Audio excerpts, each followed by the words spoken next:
Friends, ఇప్పుడే అందిన వార్త. కేంద్ర పాలిత ప్రాంతంగా హైదరాబాద్ కుండబద్దలు కొట్టిన కేంద్ర మంత్రి. మరి అవుతుందా ఏంటి అనేది చూసేద్దాం ఫ్రెండ్స్. వివరాల్లోకి వెళ్ళే ముందు దయచేసి మీ సపోర్ట్ అనేది మాకు చాలా అవసరం. దయచేసి లైక్ చేసి షేర్ చేసి సబ్స్క్రైబ్ అయితే చేయండి ఫ్రెండ్స్. ఈసారి కేంద్రంలో బీజేపీ అధికారంలోకి వస్తే హైదరాబాద్ నగరాన్ని కేంద్ర పాలిత ప్రాంతంగా మారుస్తారనే ఆరోపణలు బీజేపీ కేంద్ర మంత్రి కిషన్ రెడ్డి స్పందించారు. భాగ్యనగరాన్ని కేంద్ర పాలిత ప్రాంతంగా చేస్తారంటూ బీఆర్ఎస్ నేతలు చేస్తున్న వ్యాఖ్యలను ఆయన తప్పుపట్టారు.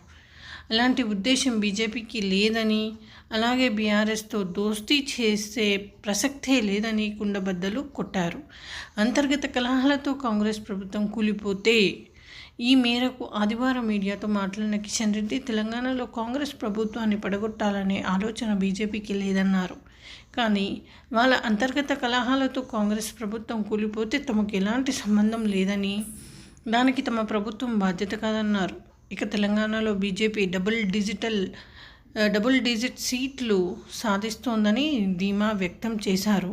అయితే బీజేపీ చెప్పిందే చేస్తుంది అనేది మాట, చేసేది చెబుతుందన్నారు.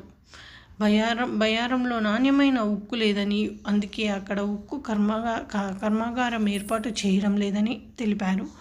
మణిపూర్ ఇష్యూ చాలా సెన్సిటివ్. ప్రాణ నష్టం ఆపేందుకు ప్రయత్నిస్తున్నాం. కాంగ్రెస్ పార్టీని 100 సార్లకు పైగా రాజ్యాంగాన్ని మార్చింది. ఇప్పుడు మేము రాజ్యాంగాన్ని మార్చి రిజర్వేషన్లు రద్దు చేస్తుందంటూ బీజేపీపై కాంగ్రెస్ పార్టీ తప్పుడు ప్రచారం చేస్తుందని మండిపడ్డారు. ఈ విధంగా వార్తలు అయితే వస్తున్నాయి ఫ్రెండ్స్. మరి ఏమవుతుందో హైదరాబాద్ సంగతి తెలీదు.